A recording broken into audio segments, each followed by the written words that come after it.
Saudara-saudari yang dikasihi dalam Tuhan, hari ini kita berjumpa lagi dalam hari Jumat Oktav Paskah, dan kita akan merenungkan dari Injil Yohanes bab 21 ayat 1 sampai 14, di mana Yesus berjumpa dengan para muridnya di pantai Danau Tiberias. Inilah Injil Yesus Kristus menurut Yohanes. Sesudah bangkit dari antara orang mati, Yesus menampakkan diri kepada murid-muridnya di pantai Danau Tiberias. Ia menampakkan diri sebagai berikut.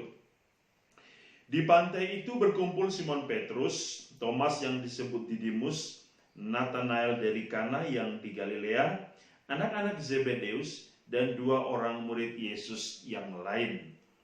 Kata Simon Petrus kepada mereka, "Aku pergi menangkap ikan." Kata mereka kepadanya, "Kami pergi juga dengan engkau." Mereka berangkat lalu naik ke perahu, tetapi malam itu mereka tidak menangkap apa-apa. Ketika hari mulai siang, Yesus berdiri di pantai, akan tetapi murid-murid itu tidak tahu bahwa itu adalah Yesus. Kata Yesus kepada mereka, "Hai anak-anakku, adakah kamu mempunyai lauk pauk?" Jawab mereka, "Tidak ada." Maka kata Yesus kepada mereka, "Tebarkanlah jalamu di sebelah kanan perahu, maka akan kamu peroleh." Dan lalu mereka menebarkannya, dan mereka tidak dapat menariknya lagi karena banyaknya ikan. Maka murid yang dikasihi Yesus berkata kepada Petrus, "Itu Tuhan." Ketika Petrus mendengar bahwa itu adalah Tuhan, maka ia mengenakan pakaiannya sebab ia tidak berpakaian, lalu terjun ke dalam danau. Murid-murid yang lain datang dengan perahu karena mereka tidak jauh dari darat, hanya kira-kira 200 hasta saja, dan mereka menghela jala yang penuh ikan itu. Ketika tiba di darat, mereka melihat ada api arang dan di atasnya ada ikan serta roti. Kata Yesus kepada mereka, "Bawalah beberapa ikan yang baru kamu angkat itu." Simon Petrus naik ke perahu, lalu menghela jala itu ke darat, penuh ikan-ikan besar, 153 ekor banyaknya. Dan sungguh pun sebanyak itu ikannya jala tidak koyak. Kata Yesus kepada mereka, "Marilah dan sarapanlah." Tidak ada di antara murid-murid itu yang berani bertanya kepadanya, "Siapakah engkau?" Sebab mereka tahu bahwa ia adalah Tuhan. Yesus maju ke depan, mengambil roti dan memberikannya kepada mereka. Demikian juga ikan itu.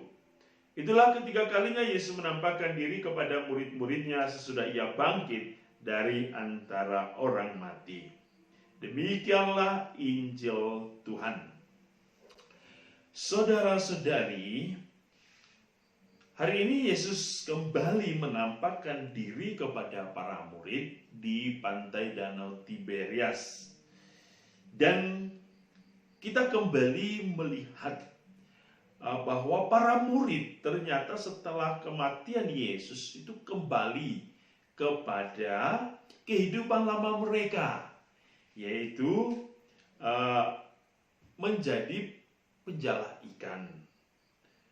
Dan tentu hal ini terjadi oleh karena mereka mengalami kekecewaan, kesedihan karena sang guru yang diharapkan oleh mereka selama ini telah atau tidak bersama mereka, sehingga bagi mereka ada satu patah harapan atau putus harapan, sehingga mereka kembali kepada kehidupan lama mereka.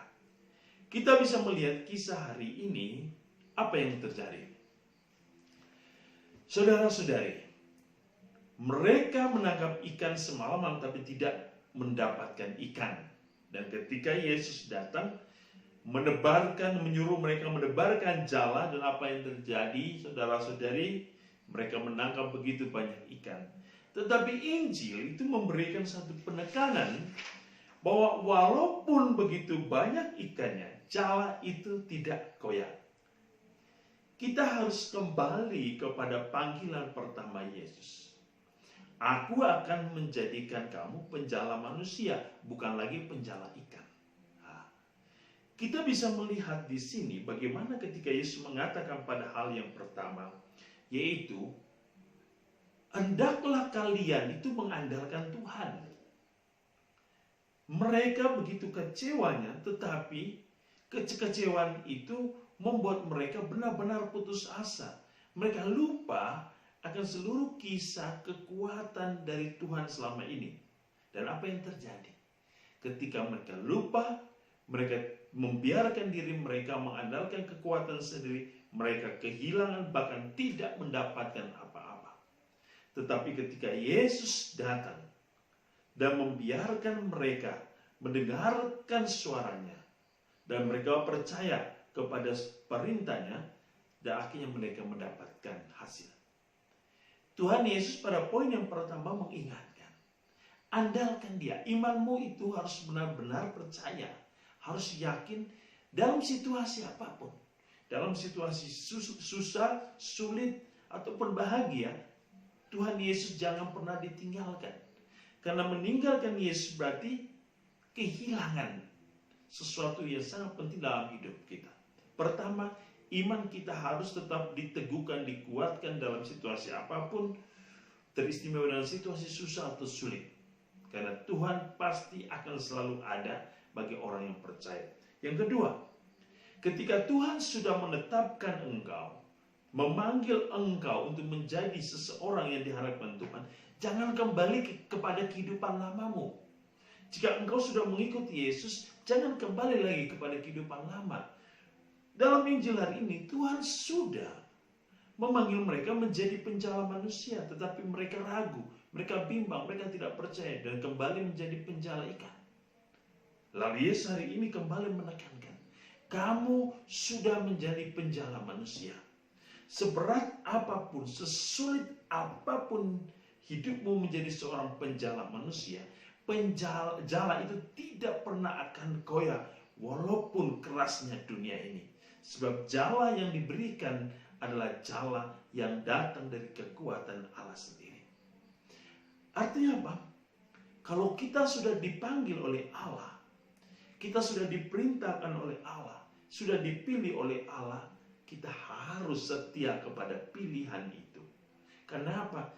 Allah pasti akan memberikan kekuatan. Allah tidak pernah membiarkan hidup manusia hancur kalau manusia setia dan taat kepada panggilan Tuhan. Gambaran jala hari ini mau menggambarkan, mau menyampaikan pesan kepada para murid. Jangan takut, kamu tidak pernah akan dihancurkan. Walaupun tubuhmu hancur, tapi jiwamu tetap menjadi milik Allah.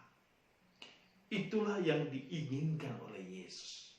Bahwa setiap orang tetap mengandalkan kekuatan ilahi dari Allah. Sebab kekuatan itu adalah kekuatan yang tidak bisa dihancurkan oleh kekuatan apapun di dunia ini. Itulah kebangkitan. Kebangkitan berarti tidak kembali kepada kehidupan lama, tetapi hiduplah dalam kehidupan baru. Itulah kebangkitan.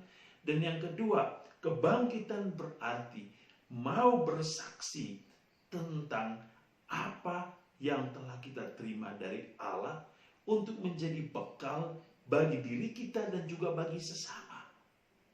Marilah saudara-saudari, semoga dalam masa Paskah ini kita semakin setia, taat, dan mengandalkan Tuhan dalam situasi apapun, baik situasi yang kecewa, yang sedih, yang berat, maupun dalam situasi bahagia. Tuhan harus menjadi nomor satu dalam hidup kita. Semoga Tuhan selalu melindungi kita, memberkati kita dengan berkat-Nya yang berlimpah. Dalam nama Bapa dan Putra dan Roh Kudus. Amin.